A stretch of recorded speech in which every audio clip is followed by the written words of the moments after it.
सभी को नमस्कार, आप सभी का स्वागत है। कैसे हैं आप सभी लोग? कैसे हो मेरे भाई? बढ़िया हो, दुरुस्त हो, बढ़िया धुरंधर बालकों? हरियाणा से नमस्ते सर जी। भाई आपको दिल से प्यार, भगवान आपको खुश रखे, बेइंतहा मोहब्बत आपके जीवन में भर दे। अरे बेटा बेटा बेटा, रुको रुको रुको, ऊपर आओ। नमस्कार भाई, बस नीचे नीचे आओ बेटे, नीचे आओ बेटे, इतनी जल्दी क्यों कर रहे हो बेटे? आ जाइए भाई। हमको मालूम है इश्क मासूम है दिल से। और ये पी ली हमने अपनी प्यारी भरी कॉफी। नमस्कार भाई, भावनगर से नमस्ते भाई। क्या करके मानेगा? भावनगर से नमस्ते भाई। भावनगर ही आ जाऊं, क्लास छोड़ दूं क्या? नमस्ते कह ले, वही बहुत है। भावनगर से नमस्ते करने में लगा पड़ा मेहुल भाई। है भाई? सब बढ़िया हो ना भाई? घर परिवार बढ़िया? बेबी सोना मोना चुन्नू मुन्नू सोना लपटा सब ठीक है भाई? है भाई? लड्डू बोलने वाली ठीक है भाई? है मोना बुग्गू चुन्नू मुन्नू बोलने वाली ठीक है भाई? चलो भाई आज भाई चलिए, आओ मेरे प्यारे दोस्तों, स्टार्ट करते हैं गाड़ी को। ठीक है जी, चलिए भाई। हम लोगों ने आप सभी के साथ करेक्ट यूसेज पढ़ना शुरू किया था भाई। करेक्ट यूसेज पढ़ना हमने शुरू किया था। चलिए जी। अरे संजीत भाई, अपने नोट्स को पढ़ के देखो ना बेटा। एनी को सिंगुलर प्लूरल दोनों के साथ यूज करते हैं। कितनी बार समझाऊं संजीत भाई? ये डाउट थोड़ी बेटा, ये तो आपकी मूर्खता है। समोर एनी के ऊपर भाई कितना लंबा चौड़ा भाषण हुआ था पिछली क्लास में, भाई साहब टाइम पास कर रहे हैं। चलो संजीत को लाल गाड़ी में उठाओ भाई। ऋषभ छोड़ के उसको फटाफट से।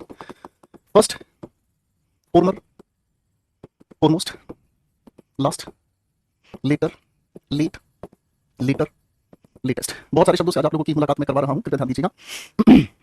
ठीक है जी, अब थोड़ा ध्यान दीजिएगा बेटा, बहुत प्यारी बात आप लोगों को समझा रहा हूं बेटा। आ जाओ। देखिए, कुछ हमारे प्यारे प्यारे शब्द हैं जो देखने में एक जैसे लगते हैं, लेकिन इनको लेकर कभी कभी पेपर में जो सवाल आता है वो परेशान करने वाला आता है। ठीक है ना? है ना? 3 डबल बसेस में दा लगेगा कि नहीं? पंकज यादव, थोड़ा सा वेट कर लो बेटा, आर्टिकल्स में पूरी डिटेल में आपको समझा दूंगा। आर्टिकल दा कहां लगता है, कहां नहीं लगता है। ठीक है भाई? अब देखो भाई, फर्स्ट की अगर हम बात कर रहे हैं, अब थोड़ा सा ध्यान दीजिएगा भाई। ठीक है? पढ़ने वाले बच्चे थोड़ा सीरियस हो जाए, बाकी टाइम पास वाले भाई कमेंट करते रहे, उनको तो मैं कभी रोक ही नहीं पाऊंगा, क्योंकि उनके जीवन का लक्ष्य कुछ और है। ठीक है भाई? एक भाई लिख रहा है गोपाल सार, बेटा सर की स्पेलिंग ये है पहले तो, ये सर की स्पेलिंग नहीं होती है। ठीक है भाई? कह रहा है एक भाई, कह रहा है सर थोड़ा सा ना इंग्लिश कम ही पढ़ाइए, हम हिंदी मीडियम से हैं। ठीक है भाई? हिंदी में पढ़ा दूंगा भाई। ठीक है? अब भाई, अब थोड़ा सा समझने की कोशिश करते हैं। जब फर्स्ट की हम बात कर रहे हैं, जब हम फर्स्ट की बात कर रहे हैं, तो फर्स्ट हमें बताने की कोशिश करता है क्रम के बारे में।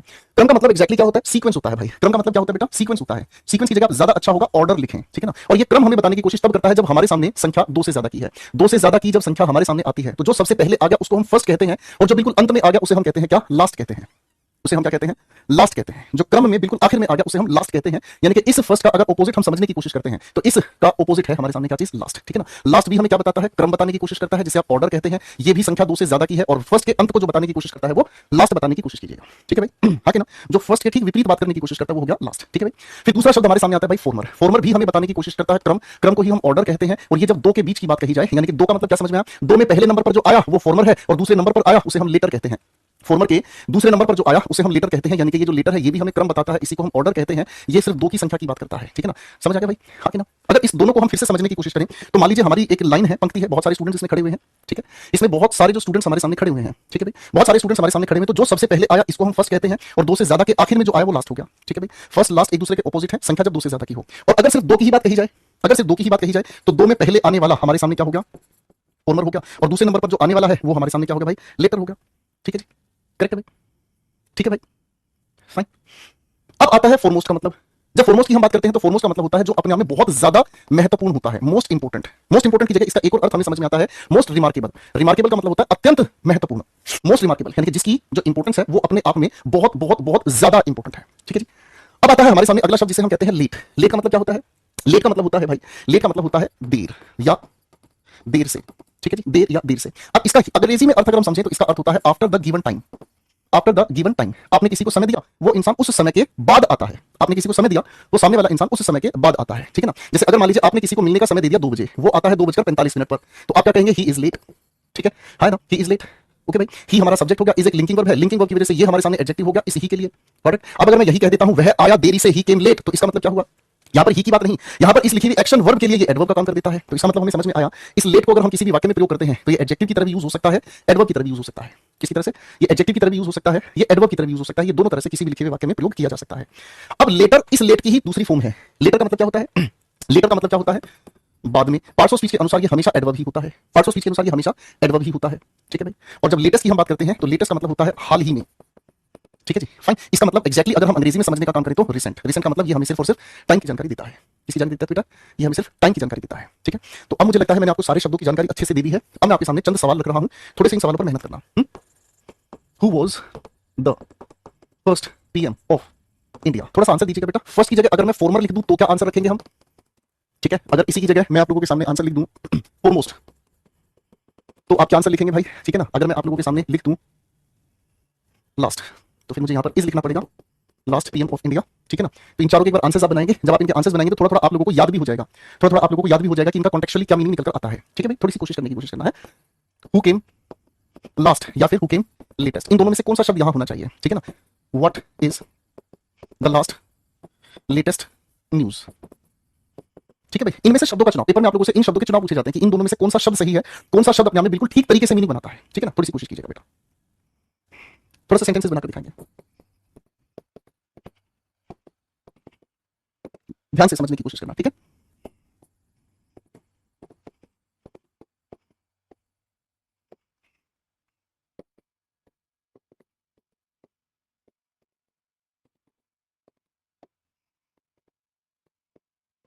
A and B are friends.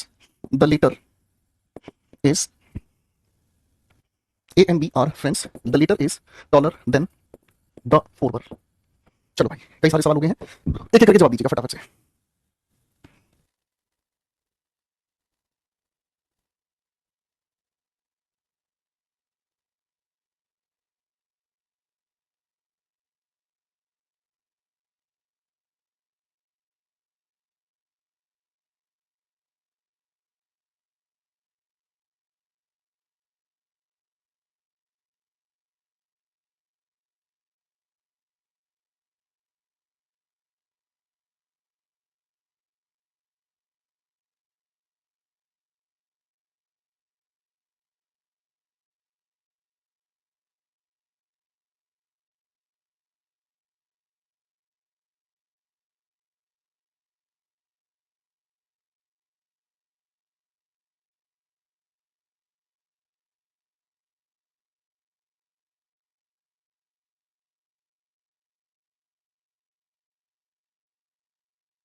आइए दोस्तों, सभी सवालों के आंसर्स मेरे साथ मिलकर वेरीफाई करेंगे बेटा। पहला सवाल, who was the first PM of India?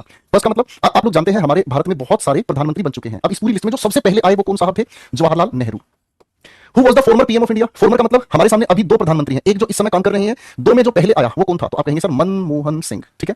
Foremost का मतलब क्या हुआ? जो बहुत ज्यादा रिमार्केबल है, जिनका जिक्र ऐतिहासिक है। तो ऐतिहासिक होने का मतलब जिनका घटना ऐतिहासिक है। अब ऐतिहासिक होने का मतलब क्या समझ में आया? मैं अगर कहूं तो इंदिरा गांधी के शासनकाल में बहुत सारी चीजों में परिवर्तन आया। आप हो सकता है इंदिरा गांधी की जगह राजीव गांधी कह सकते हैं, हो सकता है आप इनकी जगह कोई और प्रधानमंत्री चरण सिंह कह सकते हैं, या आपको जो ठीक लगे वो आप लिख सकते हैं। लास्ट का मतलब क्या हुआ? हमारे सामने जितने भी प्रधानमंत्री हैं उसमें आखिर में कौन है? तो सर प्रेजेंट में ही आप बताएंगे, और ये हो गए आपके साहब मोदी जी। ठीक है भाई। अगला सवाल है, हु केम लास्ट या लेटेस्ट? सर अगर मैं लेटेस्ट यहां कहता हूं तो लेटेस्ट कहने का मतलब तो कोई इंसान जो अभी अभी हमारे सामने पैदा हुआ है, तो ये तो कहना सेंसिबल नहीं है। लेटेस्ट का मतलब तो रिसेंट हो गया, हमें कहना होगा लास्ट, यानी कि क्रम में आखिर में कौन आया। जैसे हम कई बार क्लास जब ऑफलाइन में पढ़ाते थे ना, तो ऑफलाइन जब क्लास चल रही होती थी तो सारे के सारे स्टूडेंट्स एक एक करके आ रहे होते थे, तो आखिर में कौन आता था तो हम ये कहते थे ही केम लास्ट, सबसे आखिर में ये आया है। व्हाट इज द लास्ट या लेटेस्ट न्यूज? सर न्यूज हमेशा रिसेंट की ही होती है, तो लेटेस्ट हम लगाएंगे सर लास्ट नहीं। I will reach there late या लेटर, दोनों अपने आप में सही है। इस लेट का मतलब क्या हुआ? जो समय आपने दिया है आफ्टर द गिवन टाइम, इसका मतलब क्या समझ में? मैं वहां पहुंचूंगा कैसे? देर से पहुंचूंगा। ठीक है। और अगर मैं कहता हूं I will reach there later, तो लेटर का मतलब क्या हुआ? बाद में, मैं वहां पर बाद में पहुंचूंगा। दोनों का अर्थ अपनी जगह बिल्कुल सही है दोस्तों। ठीक है भाई, ठीक है भाई। चलो भाई, मैं उम्मीद करता हूं कि आपने बहुत ही ज्यादा अच्छे से चीज समझ ली होगी। आइए दोस्तों, अब हमारे सामने आगे लिखा हुआ है, I do not like late या लेटर कमर्स। मैं उन लोगों को पसंद नहीं करता जो समय जो दिया होता है उसके बाद आते हैं। इसका मतलब वो बाद नहीं, लेटर। आप कहेंगे सर देरी से आने वाले लोगों को मैं पसंद नहीं करता, लेट कमर्स। ठीक है। दे हैव द लेटर या लेटेस्ट डिवाइसेस। उनके पास कौन से डिवाइसेस हैं? कौन सी डिवाइसेस का मतलब कौन सी मशीनें उनके पास हैं जो बिल्कुल अभी अभी हाल ही में आई हैं, उन्हें हम लेटेस्ट डिवाइसेस कहते हैं। अब आखिरी सवाल को ध्यान से देखने की कोशिश करना, आखिरी सवाल को ध्यान से देखने की कोशिश करना भाई, बड़े प्यार से देखने की कोशिश करना भाई। ए और बी दोस्त हैं, बाद वाला जो है वो ज्यादा बड़ा है पहले वाले से, तो आपके हिसाब से कैसे कहेंगे? ए बड़ा है बी से या फिर आप कहेंगे बी बड़ा है ए से? ये बताओ, दोनों में से कौन सा जवाब आप सही कहेंगे? जल्दी बताएं बेटा फटाफट से,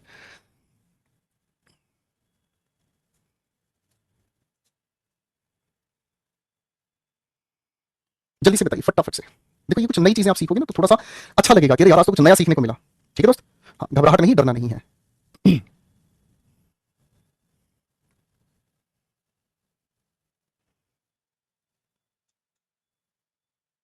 चले भाई आगे। आइए दोस्तों, तो आप कहेंगे सर, आप कहेंगे इस लेटर का मतलब तो हमें बी समझ में आया, बी जो है वो ज्यादा बड़ा है किससे, पहले से, तो इसका मतलब ये वाली बात हमें कहनी होगी। ठीक है, ओके। तो कभी कभी हमारे सामने ऐसे छोटे छोटे प्यारे प्यारे ये जो शब्द है ना, ये परेशान कर रहे होते हैं। आप इनको ना दोबारा घर पर रिवाइज करोगे तो सारी चीजें बहुत अच्छे से आपको आ जाएंगी। ये आपको फिल इन द ब्लैंक्स में भी पेपर वाला दे देता है, कभी कभी यही जो सवाल है आप लोगों को एरर के लिए भी दे देता है। ठीक है दोस्त, अब चलते हैं मेरे भाई आगे। ठीक है भाई, आ जाओ बेटा। अब मेरे बच्चे हमारे सामने फिर से कुछ शब्द हैं। एक शब्द मैंने लिखा मैनी, एक मैंने लिखा मैनी अ, एक शब्द मैंने लिखा मच। इन तीनों शब्दों के आधार पर आपसे सवाल पूछे जाते हैं। ठीक है ना, मैं काम करता हूँ, पहले 6 सवाल लिख रहा हूँ।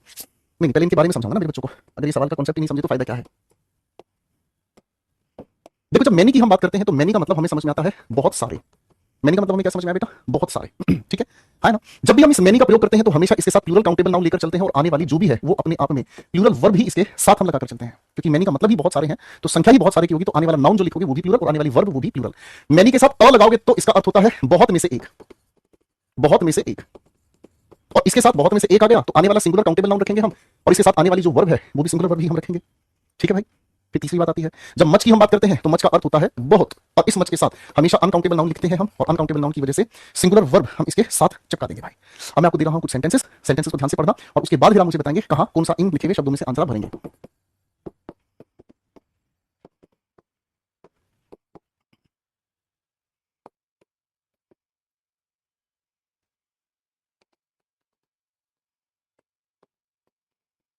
बड़े ध्यान से सवालों को देखें, किस तरह का नाउन है उसके अकॉर्डिंग मैनी, मैनी अ और मच का आंसर जचाने का काम करेंगे। ठीक है,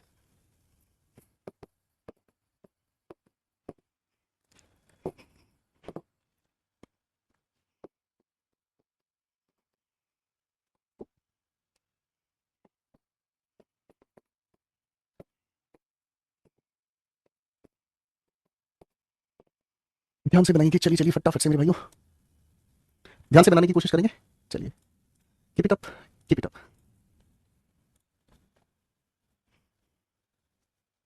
चलिए बेटा,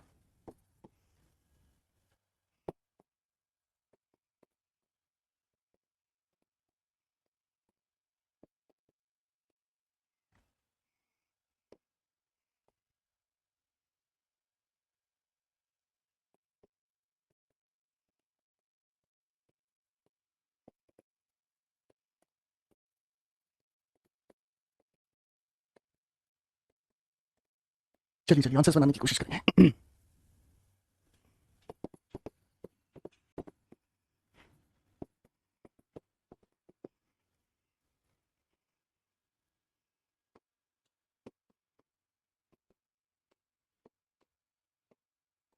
चल भाई, 8 सवाल है, बनाने की कोशिश करेंगे।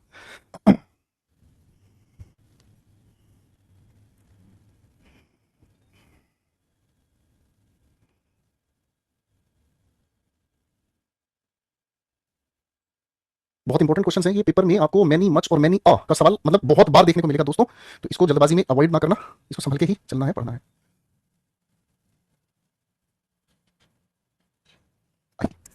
अब देखो बेटा, हमारे सामने there was blank traffic today, traffic uncountable noun है, ज्यादा नहीं सोचना, मच लगा दिया। He has blank money to spend over his holidays, अपनी छुट्टियों पर खर्च करने के लिए, मनी अनकाउंटेबल नाउन है, इसी की वजह से मच हमने लगा दिया। अब जिस भाई ने नाउन को ठीक से नहीं पढ़ा, ठीक से नहीं रिवाइज किया, अब उनके लिए ये समस्या हमेशा बनी रहेगी। वो जिद पकड़े रहेंगे, सर ये कैसे हो गया, वो कैसे हो गया, तो मेरे पास एक ही जवाब होगा बेटा, अपनी क्लासेस को रिवाइज करते रहो, अपनी पिछली क्लासेस को अच्छे से पढ़ते रहो। नहीं रिवाइज करोगे, नहीं पढ़ोगे, आगे धीरे धीरे आप अपने आप परेशान हो जाओगे बेटा, मैं कुछ नहीं कर पाऊंगा। फिर व्हीकल्स प्लूरल काउंटेबल नाउन है, इसलिए चुपचाप यहां हमने लिखा मैनी। हिंदी क्या होगी, बहुत सारे जो व्हीकल्स हैं आर संक, डूबाए जाते हैं, कब, ड्यूरिंग हैवी रेन्स। भाई हैवी रेन्स की वजह से डूब जाते हैं, डुबा दिए जाते हैं।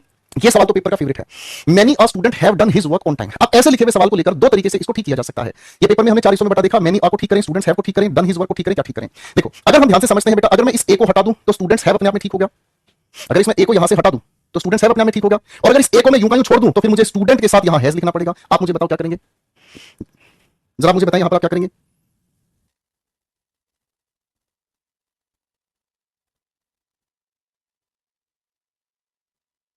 तो आप कहेंगे सर इसमें तो कोई भी परेशानी नहीं गुरुजी, हम यही तो देख रहे हैं, यहाँ हिज की बात कह रहा है, तो इसका मतलब क्या हुआ, ये सिंगुलर होना चाहिए, हैव को हटाकर हैज लिखेंगे। सर जी यहाँ स्टूडेंट्स का हमें सिंगुलर बनाना पड़ेगा गुरुजी, क्योंकि भाई आगे सिंगुलर की बात कही है, और इसी की वजह से ये मैनी अ अपनी जगह बिल्कुल सही है ना। आने वाला ये जो शब्द है ये बताएगा, अगर यहाँ देयर लिखा होता तो फिर हम इस ए को हटाकर सब कुछ प्लूरल लिखते। Got it. तो ऐसे लिखे हुए सेंटेंस में आप ये देखिएगा कि इस मैनी के साथ मैं सिंगुलर यहां लिख रहा हूं, तो सिंगुलर के साथ आने वाला प्रोनाउन या एडजेक्टिव सिंगुलर है। अगर यहां प्रोनाउन या एडजेक्टिव प्लूरल है तो इसका मतलब यहां भी प्लूरल चाहिए, यहां भी प्लूरल चाहिए। अगला सवाल, Shreya wastes blank time on Instagram. Sir time uncountable noun है, इसीलिए मच लगा दिया। Many boys a boy. अब देखो आपके सामने चॉइस दे दी है भाई, आपके सामने चॉइस दे दी है, ध्यान से देखिएगा भाई, इस लिखी हुई चॉइस में से ही आपको डिसाइड करना है, मीनिंग के बेस पर ये सवाल लिखना है, मैनी के साथ बॉयज लिखूं या मैनी के साथ अ बॉय लिखूं, हैज लिखूं या हैव लिखूं, a tendency to have a girlfriend, बताओ जरा। अब यहां आपको ये समझने की कोशिश करनी होगी क्या हर एक लड़के की, क्या सभी लड़कों की ये टेंडेंसी होती है? टेंडेंसी का मतलब होता है प्रवृत्ति। क्या सभी लड़कों की ये टेंडेंसी होती है कि उनकी गर्लफ्रेंड हो? सोच के बताइए। आप कहोगे सर सभी के सभी लड़कों की तो ये टेंडेंसी नहीं है, बहुत सारे ऐसे डेडिकेटेड लड़के हैं जिन्होंने अपने परिवार, अपनी लक्ष्य, अपनी पढ़ाई, अपनी जॉब, अपनी नौकरी, अपने फ्यूचर की चिंता होती है, तो वो ऐसी फिजूल हरकतों में नहीं जाते हैं।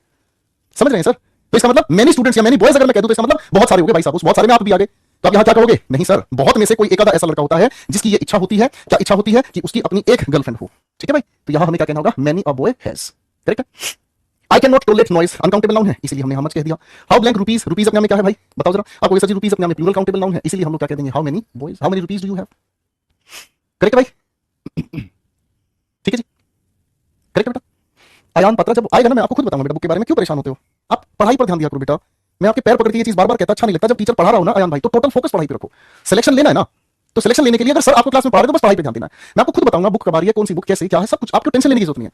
आप पढ़ाई के अलावा अगर इधर उधर दिमाग लगाओगे मैं फिर तो कुछ नहीं कह पाऊंगा दोस्त आपको। ठीक है ना? Elder, eldest, older, oldest. अब इन शब्दों के बारे में थोड़ा सा हमें फर्क समझने की कोशिश करनी है। ठीक है? अब इन शब्दों के फर्क समझने की कोशिश करनी है। ठीक है? एल्डर, एल्डेस्ट, ओल्डर, ओल्डेस्ट, इन शब्दों पे कहानी आपको पेपर फंसाएगी। ठीक है जी? ओके, आपको ये कहानी पेपर में फंसाएगी। ठीक है जी? अब ध्यान से समझना, जब आप एल्डर या एल्डेस्ट की बात करते हो तो ये सिर्फ और सिर्फ किसकी बात करता है? किसी से रिश्ता बताने की बात करता है। और कौन सा रिश्ता बताने की कोशिश करता है? जो कि हमारा कैसा है? Blood relation. ब्लड रिलेशन अगर किसी के साथ हमें बताना है तो हम सिर्फ अपना रिश्ता बता सकते हैं। क्या बता सकते हैं? सिर्फ हम रिश्ता बता सकते हैं। समझ? जब ओल्ड की हम बात कर रहे हैं, जब हम ओल्डर या ओल्डेस्ट की बात कर रहे हैं, तो इसका अर्थ क्या निकलता है? ये हमें बताने की कोशिश करता है किसके बारे में? उम्र के बारे में। उम्र के बारे में साथ साथ ये हमें किसी के पुराना होने के बारे में भी बताता है। ठीक है जी? बात समझ रहे हैं? ये हमें किसी के पुराना होने के बारे में भी बताता है। ठीक है भाई? रोशन भाई कह रहे सर मेरा नाम बताइए। बिल्कुल मत पढ़ो बेटा, क्या जरूरत है रोशन? आप अपने माँ बाप के पैसे खराब करो, यही हरकतें करो, मेरा नाम ले दो सर। बिल्कुल मत पढ़ो बेटा। जब जिंदगी के 4-5 साल बर्बाद कर लो ना, धक्के खा लो, उसके बाद आपके अंदर एक पढ़ने वाला इंसान जागेगा। क्योंकि एक इंसान को तब तक अकल नहीं आती जब तक उसको ये बार बार नहीं कहा जाए बेटा जिंदगी बर्बाद कर लोगे। वो जिंदगी बर्बाद करने के बाद सीखेगा। तो आप करो बेटा, बहुत अच्छे बच्चे हैं। ठीक है? योगेश्वर लीलाधर कह रहा है भाई एनडीए के इंग्लिश कैसे पढ़े? बेटा इस क्लास को छोड़ के बाहर जाओ, कहीं बाहर पढ़ो बेटा। हद कर दी यार। पहले दिन बताते हैं सारे सब्जेक्ट को, सारी तरह के पेपर को हम कर रहे हैं यार, फिर भी यार नोटंकी खत्म नहीं होती यार। देखो ओल्ड, ओल्डर, ओल्डेस्ट हम किसके लिए यूज कर सकते हैं? वस्तु के लिए यूज कर सकते हैं, हम पर्सन के लिए भी यूज कर सकते हैं, हम एनिमल के लिए भी यूज कर सकते हैं। जब हम तुलना कर रहे हो उनकी उम्र की, जब हम क्या कर रहे हैं? तुलना कर रहे हैं उनकी उम्र की। एनिमल के साथ क्या हम प्लेस को भी कह सकते हैं। ठीक है ना? हम प्लेस को भी कह सकते हैं। ठीक है, गॉट इट भाई? हाँ कि ना? अब एक एक करके ध्यान से समझने की कोशिश करेंगे। पहले एल्डर का क्या खेल है सर, ध्यान दीजिएगा भाई। एल्डर का मतलब क्या होता है? देखो भाई, एल्डर जब हम बात करते हैं एक नाउन की तरह से, तो इसका मतलब हमें क्या समझ में आता है? इसका मतलब हमें समझ आता है बुजुर्ग लोग। बुजुर्ग लोग। ठीक है जी? इसका मतलब हमें समझ में आता है क्या बेटा? बुजुर्ग लोग। जैसे अगर मान लो मैं आपके सामने एक छोटा सा वाक्य लिखूं, जरा इसकी हिंदी बताना। मैंने कहा रिस्पेक्ट योर एल्डर्स, इसकी हिंदी क्या होगी बेटा? इस लिखे हुए वाक्य में यहां एल्डर्स किस तरह यूज हुआ है? नाउन। और कैसा नाउन? Plural countable noun. ठीक है? हिंदी क्या कहोगे? अपने बुजुर्गों की रिस्पेक्ट करो, अपने बड़ों की रिस्पेक्ट करो, बुजुर्गों की रिस्पेक्ट करो। ठीक है जी? ओके, फिर भाई इसी एल्डर से एक और नाउन बना है, इसी एल्डर से एक और नाउन बना है एल्डरमैन। एल्डरमैन का मतलब क्या होता है बेटा? ये भी अपने में क्या है? नाउन है। ये कौन इंसान होते हैं? सम्मानित व्यक्ति। सम्मानित व्यक्ति कौन हो गए भाई? ये वो इंसान जिनकी बहुत इज्जत होती है, जिनका बहुत मान सम्मान होता है, जिनकी बहुत बहुत बहुत रिस्पेक्ट होती है, सम्मानित व्यक्ति।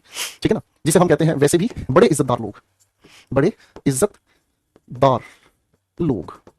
ये हो गए भाई कौन? हमारे एल्डरमैन। ठीक है जी? है ना? अच्छा चलो उदाहरण से समझाता हूं। जैसे मैंने कहा 3 एल्डरमैन, 3 की वजह से प्लूरल कर दिया। 3 alderman were present in the meeting. Meeting में 3 बहुत रिस्पेक्ट वाले इंसान उपस्थित थे। ठीक है भाई? है ना? ओके, फिर इसी से निकलकर आया है एक शब्द और हमारे सामने, जिसे हम क्या कहते हैं? एल्डर।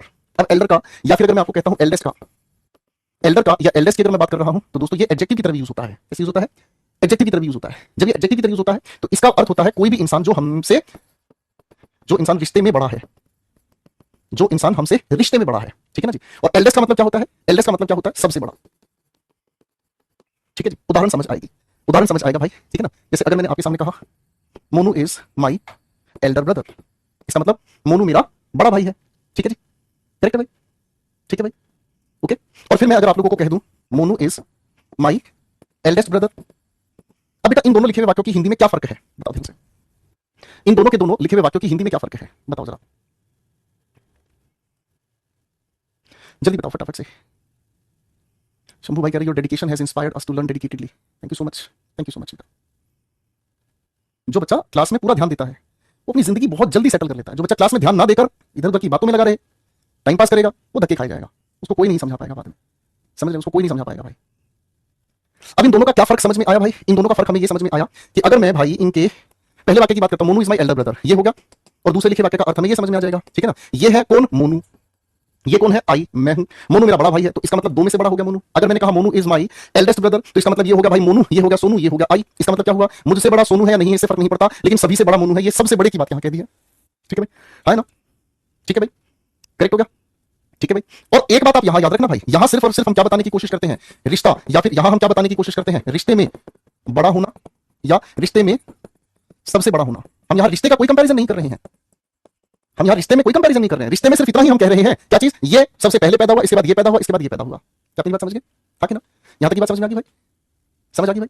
ठीक है, आ जाओ भाई। अब हमारे सामने ओल्डर की बात कर रहे हैं, ध्यान दीजिएगा बेटा। ठीक है ना? उम्र बताने की कोशिश करता हूं। ठीक है ना? अब मैं कह रहा हूं, जैसे मैंने कहा नेहा इज 20 ईयर्स ओल्ड। ठीक है ना? मैंने आपके सामने कहा दिस कार इज ओल्ड। ठीक है, मैं अगर आपके सामने एक और वाक्य कहता हूं, Monu is older 5 years older than Naina. लो भाई, तीन वाक्य लिखे, तीनों को ध्यान से पढ़कर देखेंगे भाई।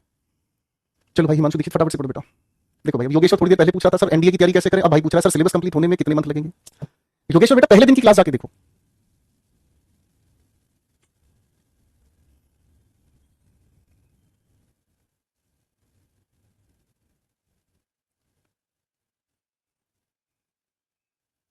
पता नहीं काहे नहीं पढ़ते हैं भाई।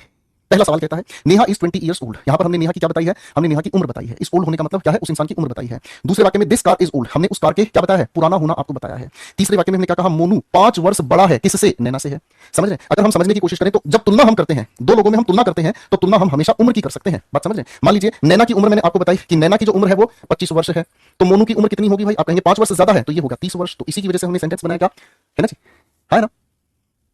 ठीक है जी, बात समझ में आ गई बेटा? इजी। तो ये भी बात अपनी जगह सही है। तो ये हमारे सामने Elder, eldest, old, older, oldest, इनके प्यारे प्यारे कॉन्सेप्ट्स हैं, इनको आपको बहुत अच्छे से पढ़ लेने हैं बेटा। ठीक है बेटा? चले भाई थोड़ा सा आगे। अच्छा,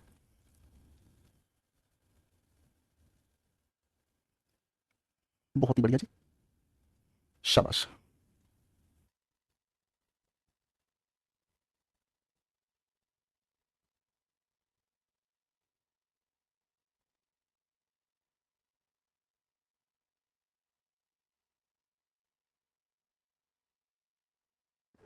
वो निकाल,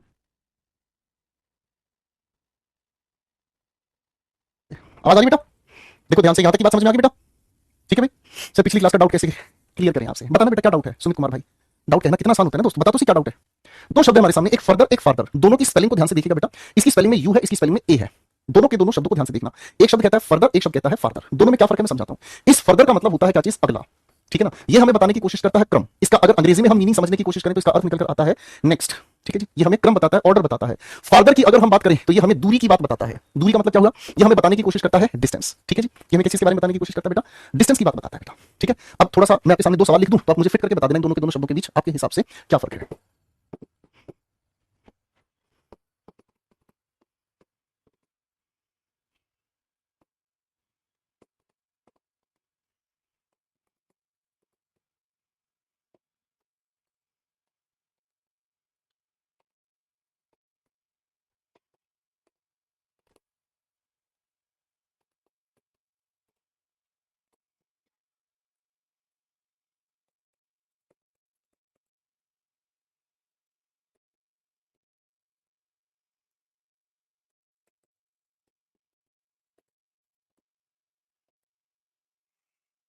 चलिए चलिए बताओ बेटा फटाफट से।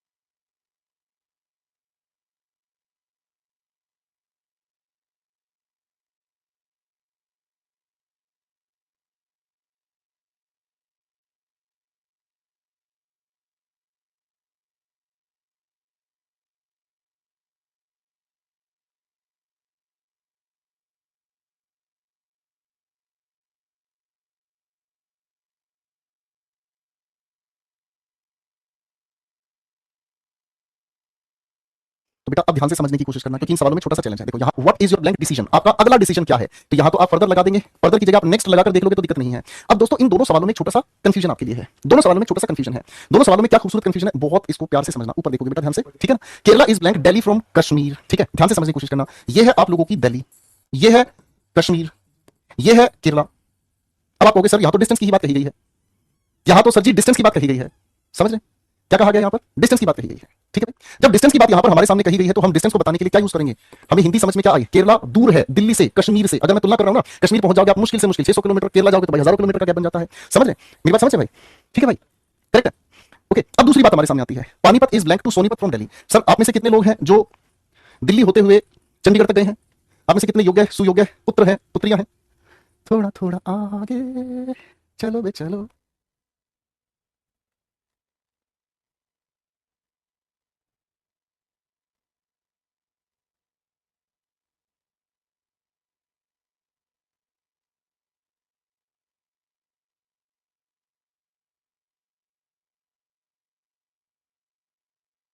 अब ध्यान से समझो, जब आप यहां से जाते हो तो ये आप लोगों का दिल्ली पड़ता है। दिल्ली से थोड़ा आप आगे जाओगे, सोनीपत आपको मिलता है। सोनीपत से आप आगे जाओगे, कुछ छोटे छोटे स्टॉपेज मिलते हैं और उसके बाद आपको क्या मिलते हैं? पानीपत मिलता है। तो ये क्या होगा? आपको ये तो सीक्वेंस में आ गया है। जब सीक्वेंस में आ गया है तो यहां पर हमें क्या लिखना होगा? फर्दर। बात समझ रहे हैं? ठीक है ना? यानी कि सोनीपत से आगे आपका स्टॉपेज पानीपत मिलता है अगर दिल्ली से आप चलने का काम करते हो। ठीक है, गॉट इट। अब मेरे बच्चे आप इसी चीज के पीछे एक चीज का और कॉन्सेप्ट जोड़ सकते हो। क्या कॉन्सेप्ट जोड़ सकते हो? ये आपको आगे भी वाला कि मैं सिखाऊंगा। फर्दर के कंपैरिजन की बात टू के साथ और फार्दर के कंपैरिजन की बात हम देन के साथ लिखते हैं। इस चीज को भी आप सीधा सीधा देख सकते हैं। टू लिखा है फर्दर लगा दो, अगर देन लिखा हुआ है तो फार्दर लगा दो। आप ये सीधी सीधी बात भी यहां पर कर सकते हैं। ठीक है जी, ओके। अच्छा, मैं अगर आपसे एक सवाल पूछता हूं, मैंने आपको कहा डू नॉट गो, बताओ यहां पर आप क्या फील करेंगे? बताओ अगर मैं आपके सामने ये कहता हूं,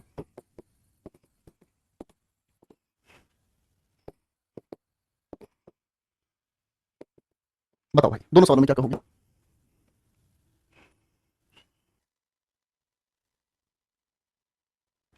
तो आप यहां पर क्या कहेंगे भाई साहब? आप किसी इंसान को डू नॉट गो, दूर जाने से मना करोगे। डू नॉट गो फार्दर, दूर जाने से आप किसी को मना कर रहे हैं।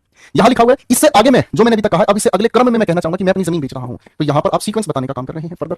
ठीक है, ओके बेटा, ठीक है, क्लियर है? अब इसी के दो बिगड़े भाई और भी हैं। अगर ये ध्यान से समझ में आ गया है तो इसके दो बिगड़े भाई और भी हैं। जैसे अगर मैं आपको कहता हूं नियरेस्ट और नेक्स्ट का फर्क भी सर जी बता दो, तो बेटा जी जब नियरेस्ट की हम बात करते हैं तो नियरेस्ट का मतलब होता है हिंदी में जो आपके सबसे नजदीक है। ठीक है जी, नियरेस्ट का मतलब क्या होता है? जो सबसे नजदीक है। और नेक्स्ट का मतलब आपको ऊपर बता ही चुका हूं, जिसका अर्थ होता है अगला, जो कि हमें क्रम बताने की कोशिश करता है। क्रम को ऑर्डर तो हमने लिख ही दिया है, सीक्वेंस को लिख देते हैं। ध्यान से समझने की कोशिश करेंगे। एक छोटी सी सिचुएशन कहता हूं, ठीक है ना? चलो पहले काम करता हूं, दो सेंटेंसेस लिखता हूं, फिर जल्दी समझ में आएगा। दो सेंटेंसेस लिख देता हूं आपके सामने। My house is the metro station. ठीक है जी, okay. Which is the metro station. दोनों में एक बार अपने आंसर फिल करके दिखाओ फटाफट से। चलिए भाई। अरे विजेंद्र भाई सिलेबस खत्म करवाना, काहे परेशान हो रहे भाई? आराम से देखना बेटा क्लास को घर पे सोते हुए। भी काहे परेशान हो रहे बेटा? रिपीट की स्पेलिंग विजेंद्र भाई ये होती है REPEAT। ठीक है भाई, हम परेशान हो रहे भाई। कोई चीज नहीं समझ आती तो घर पर क्लास को दोबारा देखने की आदत डालो भाई। चलती क्लास में रिपीट करो सर, रिपीट करो। इससे तुम्हें पता नहीं है लेकिन मुझे पता चले तुम्हारा ध्यान नहीं है भाई। आराम से बात घर पे आराम से पढ़ना बेटा। एक सिचुएशन क्रिएट कर रहा हूं, बड़े ध्यान से समझना। ये एक इंसान है ए, ठीक है जी, पार्क में ये बैठा हुआ है। यहां पर एक इंसान हमारे सामने है बी, ठीक है। ये इंसान है सी और ये इंसान है डी, ठीक है जी। अब आप मुझे बता सकते हैं कि नियरेस्ट कौन है ए के? बताओ नीलम जी, आप भी बताओ, काहे परेशान होते हो? मेरे को ये बताओ बेटा, इस ए के नियरेस्ट कौन है? तो आपको सर नियरेस्ट तो सी है। तो इसका मतलब जब नियरेस्ट की हम बात करते हैं तो नियरेस्ट का मतलब हमें समझ में आता है जो सबसे ज्यादा नजदीक है। मेरा घर कहां है? To the metro station. तो सबसे ज्यादा नजदीक तो नहीं होगा क्योंकि और लोगों के भी तो घर होंगे। तो इसका मतलब क्या हुआ? स्टेशन से अगला घर मेरा। यानी कि अगर मैं मेट्रो में सफर करने का काम करूं ना, अगर मैं मेट्रो में सफर करने का काम करूं तो ये मेट्रो स्टेशन बना हुआ है सर, इसी से अगला मेरा घर है। ये होगा इसका मतलब। ठीक है जी, करेक्ट हो गया भाई। फिर अगला हमारे सामने सवाल है विच is the blank metro station. तो इसके दो मतलब हो सकते हैं भाई। मैं यहां पर नेक्स्ट भी कह सकता हूं। नेक्स्ट का मतलब अगला मेट्रो स्टेशन सीक्वेंस में कौन सा आएगा। जैसे अभी मेरा मेट्रो स्टेशन है, मैं आजादपुर हूं, आजादपुर से अगला मेट्रो स्टेशन मॉडल टाउन है, तो ये कौन सा हो गया? नेक्स्ट। फिर एक सिचुएशन ये भी हो सकती है कि मान लीजिए मैं यहां एक गोल चौराहे पर खड़ा हुआ हूं, ठीक है भाई साहब, मैं यहां पर खड़ा हुआ हूं दोस्तों, ठीक है ना जी। अब यहां से चार रास्ते जा रहे हैं भाई, कॉन्सेप्ट को बनाना सीखो, समझना सीखो। चार रास्ते जा रहे हैं, एक मेट्रो स्टेशन यहां पर है, ठीक है जी, एक मेट्रो स्टेशन यहां पर है। मैंने किसी रिक्शा वाले से पूछा कि भाई साहब नजदीक सबसे ज्यादा कौन सा है, तो मान लीजिए उसने कहा सर ये सेक्टर नंबर 61 है, ये सेक्टर नंबर 28 है। तो वो क्या कहेगा? क्या कहेगा भाई? नेक्स्ट का मतलब तो सीक्वेंस के हिसाब से आ गया, ये तो सीक्वेंस बता रहा है। लेकिन अगर मैं इसी इंसान से ये पूछने की कोशिश करूं कि सबसे नजदीक मेट्रो स्टेशन कौन सा है, तो वो कहेगा सर आप यहां से सीधे जाओगे, सबसे नजदीक सेक्टर 28 का पड़ेगा। तो कभी कभी एक ही सवाल में दोनों के दोनों एडजेक्टिव्स अलग अलग मीनिंग हमें बता सकते हैं। करेक्ट है भाई? ठीक है जी, ये भी बात अपनी मजेदार समझ आ गई। ओके गाइस, ओके भाई। तो ये हमारे से पूछे जाने वाले प्यारे प्यारे सवाल है बेटा, इनको दिल पे लिख देता हूं आप लोगों के ताकि आप याद रख पाएं। ठीक है भाई, करेक्ट है। विजेंद्र भाई कह रहे सर हाउस भी तो सबसे नियर हो सकता है। बाबू आप कुछ भी कर सकते हो, आप कुछ भी कर सकते हो यार, कलाकार आदमी है आप, कलाकार आदमी है आप। रोड पर ये आपका मेट्रो स्टेशन है, ठीक है जी, सबसे नजदीक घर आपका है, सबसे नजदीक, और सबके घर दूर है। आपका घर बिल्कुल इस मेट्रो स्टेशन के नजदीक बना रखा है। यहां कोई और घर थोड़ी हो सकता है भाई, नहीं हो सकता भाई, क्योंकि आप तो राजा आदमी है भाई। आप कहेंगे सर मेरा ही घर नजदीक होगा। मतलब कभी कुछ बोलने से पहले सिचुएशन तो देख लिया करो, क्या करो है भाई, समझ रहे? तो कभी कभी समझने की कोशिश करो, बोल क्या रहे हो बेटा, कुछ भी थोड़ी बोल दोगे यार, आप कुछ भी थोड़ी बोल दोगे। अब ये थोड़ी बोल दोगे कि dog flies in the sky, अब ये थोड़ी बोल दोगे कि dog flies in the sky, कि कुत्ते आसमान में उड़ते हैं। सर मेरा वाक्य ग्रामेटिकली तो ठीक है, मैं कहूंगा भाई ठीक है, लेकिन सेंस क्या है इसकी, सेंस भी तो बताओगे भाई। हाँ, आपने अगर जबरदस्ती ये प्रूव करना कि सर हाथी की 3 टांगे होती हैं, तो मैं फिर आपको नहीं समझा सकता भाई।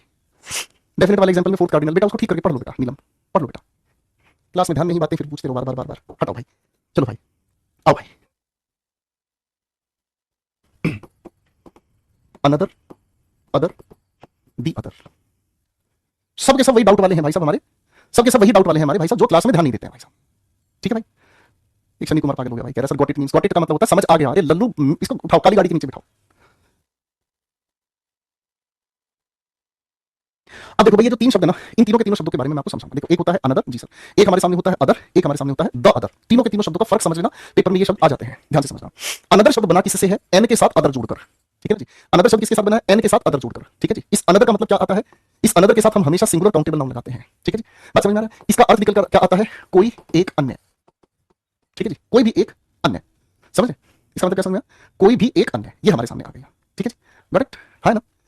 अब इस अदर की अगर हम बात कर रहे हैं, तो इस अदर से पहले ए हटने की वजह से हम इस अदर के साथ क्या लगा सकते हैं भाई, इस अदर के साथ हम लगाते हैं क्या चीज सर, इस अदर के साथ हम प्लूरल काउंटेबल नाउन लगाते हैं, जिसका मतलब होता है अन्य। इसका मतलब क्या समझ में आता है बेटा, अन्य यानी कि दूसरे, क्या समझ में बेटा, दूसरे, करेक्ट है बेटा। फ्लिपकार्ट पे चेक कर लो ना जात सिंह भाई, आपको पता है ना बच्चे, मैं क्लास पढ़ाते वक्त किताबें नहीं बेचता, वो दूसरे टीचर्स की आदत होती है, हर क्लास में आपके सामने किताब लेके खड़े हो जाएंगे। अब बाबू बुक को फ्लिपकार्ट पे चेक कर लो, अमेज़न पे चेक कर लो, आपको सिर्फ द इंग्लिश एक्यूमेन लिखना है बेटा, द इंग्लिश एक्यूमेन लिखना है, ब्लू कलर का जिसका कवर है वही बुक आप लोगों का लेटेस्ट एडिशन है, द इंग्लिश एक्यूमेन आप लिख दीजिएगा, ठीक है। और आप फ्लिपकार्ट अमेज़न जहां सबसे कम प्राइस आपको देखने को मिले उसी को आप खरीद लीजिए, ठीक है भाई, क्योंकि कई सारे दुकानदार होते हैं बेचने वाले, अपने हिसाब से रेट नीचा कम ज्यादा रख लेते हैं, ठीक है। अब थोड़ा कॉन्सेप्चुअली चीजों को समझना, ये हमारे सामने आ गया, ठीक है। द अदर की अगर हम बात करते हैं, तो द लगाने की वजह से इसका मीनिंग हो जाता है स्पेसिफिक, ठीक है ना। द अदर का मतलब होता है, इसका मीनिंग हो जाता है स्पेसिफिक, ये सिंगुलर या प्लूरल काउंटेबल नाउन के साथ आ जाता है, ये सिंगुलर या प्लूरल काउंटेबल नाउन के साथ ही आ जाता है, ठीक है ना। तो इसका अर्थ होता है जो अन्य, जो अपने आप में कैसा है, स्पेसिफिक है, ठीक है भाई। इस एन अदर को ही हम एनी अदर की तरह से भी लिख सकते हैं, ठीक है भाई। एक काम करते हैं दोस्तों, कुछ ना आपके सामने सवाल लिखते हैं, ठीक है जी। आ जाओ भाई, आ जाओ भाई, आ जाओ। आपको सवाल लिख दूं भाई आपके लिए, थोड़ा सा सवाल बना के दिखाने की कोशिश करेंगे।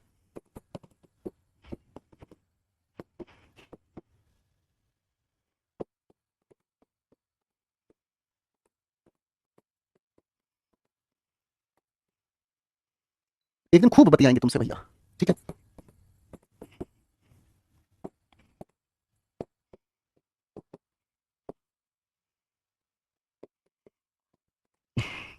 एक दिन खूब बतियाएंगे भैया, लेकिन सिलेक्शन की बात, क्लास में बतियाने का नहीं है फुर्सत भैया, क्लास में बहुत पढ़ाना होता है भाई, ठीक है ना।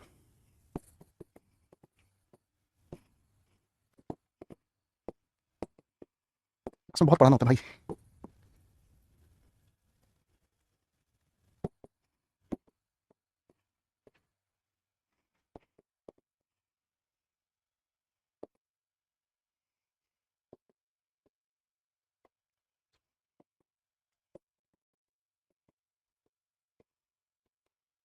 बनाओ मेरे भाइयों, गलती मत करना प्लीज, ठीक है ना।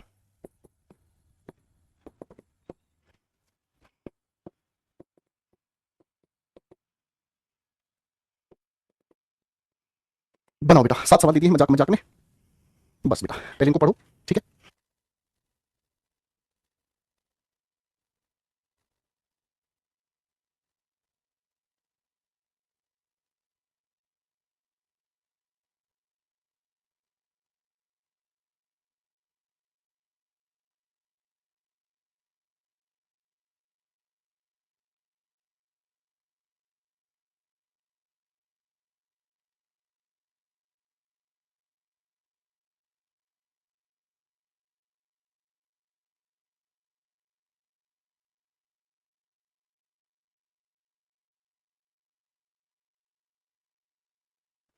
चलो भाई, अब थोड़ा सा मेरे साथ समझो। कुणाल भाई कह रहे हैं सर ब्लैक बोर्ड पे पढ़ाओ, आंखों पे लोड पड़ता है। कितना लोड पड़ गया बेटा, कितने किलोवाट लोड पड़ गया तुम्हारे दिमाग का। तुम जिस स्क्रीन पे पढ़ रहे हो, मैं उस स्क्रीन के पास पढ़ा रहा हूं भाई, कैसी बात कर दी मेरे भाई। मुझे कोई अन्य उदाहरण दो, सिंगुलर काउंटेबल नाउन होने की वजह से एनी अदर एग्जांपल लिखने की जगह हम यहां पर क्या लिख सकते हैं, अनदर एग्जांपल, ठीक है। Ravi was asking for books, plural countable noun होने की वजह से अदर बुक्स लिख दिया आपने, ठीक है जी, है ना। Ravi was asking for other books, she kept a laptop in one hand, एक हाथ में उसने लैपटॉप रखा और दूसरे हाथ में उसने रखा बैग। अब किसी भी इंसान के 2 ही हाथ होते हैं, एक में उसने लैपटॉप रख लिया, दूसरा हाथ उसका कौन सा हो गया, आपको वैसे दूसरा हाथ उसका हो गया कौन सा, द लगाने की वजह से जो दूसरा हाथ है वो स्पेसिफिक हो गया, इसलिए इस वन का मतलब तो हमें हैंड समझ आ गया, से पहले हम लोगों को लिखना पड़ेगा द अदर वन। क्या लिखना पड़ेगा बेटा, द अदर वन, ठीक है भाई। We selected blank dresses for the party, party के लिए हमने सेलेक्ट की है ड्रेसेस, ठीक है ना। तो आप कहोगे सर यहाँ कोई एक ड्रेस नहीं प्लूरल है, तो हम यहाँ पर अदर लगा देंगे और कोई बात नहीं। They saw an another bird of the same group. अब थोड़ा सा दिमाग मुझे लगा के बताओ, हम लोगों को अभी अभी ये पता चला है मेरे बच्चों कि ये जो अदर है इसके साथ एन हम लोगों ने जोड़ा है ना, इस अदर के साथ द हम लोगों ने जोड़ा है। ये दोनों के दोनों फूफा जी के बेटे हैं भाई, ये दोनों के दोनों फूफा जी के बेटे हैं भाई। अब थोड़ा सा एक बात मुझे बताओ, क्या मैं इस एन के साथ अनदर लिख सकता हूं? क्या मैं द के साथ अनदर लिख सकता हूं? दिमाग लगा के यस या नो में आंसर दीजिएगा, दिमाग लगाकर यस या नो में आंसर दीजिएगा, बताइए। आपको सर ये तो सीधा सीधा सुपरफ्लोस क्वेश्चन हो गया गुरुजी, ये तो सीधा सीधा सुपरफ्लोस क्वेश्चन हो गया। जब आपने इसके पहले पहले ही एन लगा दिया तो इसको दोबारा लिखने की जरूरत नहीं है ना भाई। और दूसरा द अनदर, सर ये भी आर्टिकल का बेबी, ये भी आर्टिकल का बेबी, और बेबी को बेस पसंद है, एक साथ दो दो बेबी थोड़ी चलेंगे गुरुजी। ऋषभ तुम्हारी कितनी बेबी है? एक ही तो है भाई, दो दो बेबी वाले तो भाई साहब चीटिंग कर रहे हैं। तो द को रखो तो एन को हटा दो, एन को रखो तो द को हटा दो, लेकिन दोनों के दोनों एक साथ बिल्कुल नहीं ना चलेंगे भाई। ठीक है दोस्त, फिटनेस ओके होगी भाई? ठीक है भाई। अब सवाल पर आ जाओ बेटा, आप क्या कहेंगे? They saw an another bird of the same group, same group की एक और अन्य पक्षी उन्होंने देखी। सर एन के साथ दोबारा एन नहीं, गिव मी अनदर चांस। आप कहोगे सर जब अनदर इसके साथ एन जोड़ ही दिया है तो हमें यहां कोई आर्टिकल लगाने की जरूरत नहीं है, ठीक है भाई। The another side of story was not real, है ना। तो आप क्या कहेंगे? उसकी कहानी का जो दूसरा पहलू था, तो एन हटाओ, इसकी वजह से हमने स्पेसिफिक। किसी भी इंसान की शनि कुमार भाई दो ही, मैंने कहा किसी भी इंसान की कहानी के दो ही रूप होते हैं, एक सच्चा और एक झूठा। तो अगर किसी को कहा कि उसकी कहानी का जो दूसरा पहलू है वो सच्चा नहीं था, तो इसका मतलब झूठा था, बात खत्म। करेक्ट है भाई? ओके भाई, सर सीरियस क्वालीफाई करके बहुत जल्द आऊंगा आपके साथ, आना पड़ेगा नहीं तो घर से उठा लेंगे। हाँ नहीं तो रंजीत भाई कह रहा हर एक वर्ड का सॉन्ग बना देते, स्टाइल है तेरे भाई का, ठीक है। अब मेरे ख्याल से आज कितनी पढ़ाई बहुत है, ठीक है भाई, आज कितनी पढ़ाई बहुत है। अब काटो बेटा मस्ती में, ठीक है, आग लगे बस्ती में, अब काटो बेटा मस्ती में। अब तुम आ जाओ बेटा, सारा बहुत हो गई बकैती अब तुम्हारे साथ, ठीक है। पहले तो सारे बच्चे अपने घर पर रिवीजन किसी करनी हो देख लो ध्यान से, पढ़कर आना। जो नहीं पढ़ के तो ध्यान रखना, अगली क्लास में कोयले के साथ दांत साफ करवाऊंगा, अगली क्लास में कोयले के साथ दांत साफ करवाऊंगा। हाँ नहीं तो बहुत हो गया तो हाय बकैती भैया, बेबी को बेस पसंद है ढिंका चिक्का, ठीक है। चलो तो आज के लिए इतना ही, थैंक यू सो मच। मस्त रहने का है, बिंदास रहने का है, ओके भाई, बाय, डोंट टेक केयर। हाँ एक और छोटी सी बात, आज शाम को 4 बजे मैं आप लोगों के लिए YouTube पर लाइव रहूंगा। आज शाम को 4 बजे एमटीएस की आंसर की आई थी बेटा, सैटरडे को, शायद सैटरडे को आई थी, तो उसके क्वेश्चंस के बढ़िया एरर वाले सारे के सारे क्वेश्चंस मैं आप लोगों को करवाऊंगा। आज शाम को 4 बजे YouTube पर मुलाकात होगी, ठीक है भाई, है ना? ठीक है जी, ओके भाई, थैंक यू सो मच। आज के लिए इतना, बात काफी है। चलिए भैया अब टेंशन फ्री हो जाओ भैया। उन्नति कह रही है रिवीजन के बाद क्वेश्चन नहीं बन रहा है, क्या जरूरत है बेटा क्वेश्चन बनाने की? कमेंट करो, टाइम पास करो। उन्नति ने एक क्वेश्चन का आंसर नहीं दिया जब मैंने क्लास शुरू की है, अब आके बेचारी कह रही परिणाम का क्वेश्चन नहीं बना, कैसे बनेगा बेटा? तुम बताओ जरा। क्लास में तुम ध्यान नहीं दे रहे हो, टाइम ध्यान नहीं दे रहे हो, क्वेश्चन जब सर समझा रहे होते हैं, बना रहे होते हैं, तब तुम बना नहीं रहे हो। अपनी कमी को स्वीकारो बेटा, अपनी गलतियों को सुधारने की आदत डालो। किसी भी बच्चे को अगर डांट दिया जाता है ना क्लास में कि बेटा तुम ध्यान नहीं दे रहे हो पढ़ाई, तो वो बच्चा ऐसा मुंह फुला लेता है जैसे मेरी सासू माँ हो, हमारी छोरी को ऐसे कैसे कह दिया मास्टर। वो अपना नुकसान कर रहा है, मेरा नुकसान नहीं कर रहा है। क्लास आपकी चल रही है, आपकी क्लास चल रही है, आप क्लास में ध्यान नहीं दोगे, आप जिम्मेदार हो उसका, कोई और जिम्मेदार नहीं है। आप क्लास में ध्यान नहीं देके और आज मेरे साथ एडजेक्टिव में आप नीलम की तरह पूछो सर मेरे को ना पोस्टोफेस वाला कॉन्सेप्ट समझ नहीं आया, दोबारा बता दो। Are you serious? कहीं सभी बच्चों का गला घोट दूं जो बेचारे पढ़कर रिवीजन करके अपना आगे बढ़ चुके हैं? सोच के बताओ बेटा, ये तो मूर्खता वाली बात है। और अपनी गलती कोई नहीं स्वीकार करता, अपनी गलती सब बच्चा कहता है ये साला सर से पूछे ना, सर जवाब नहीं दे रहा है, तो भैया सर सवाल का जवाब तभी नहीं देता जो पढ़ने वाला बच्चा नहीं था। चलिए फिर अगली क्लास में फिर से कुछ कैरी स्पिन बोर्ड डालूंगा आपके लिए। Bye everyone, take care, thank you.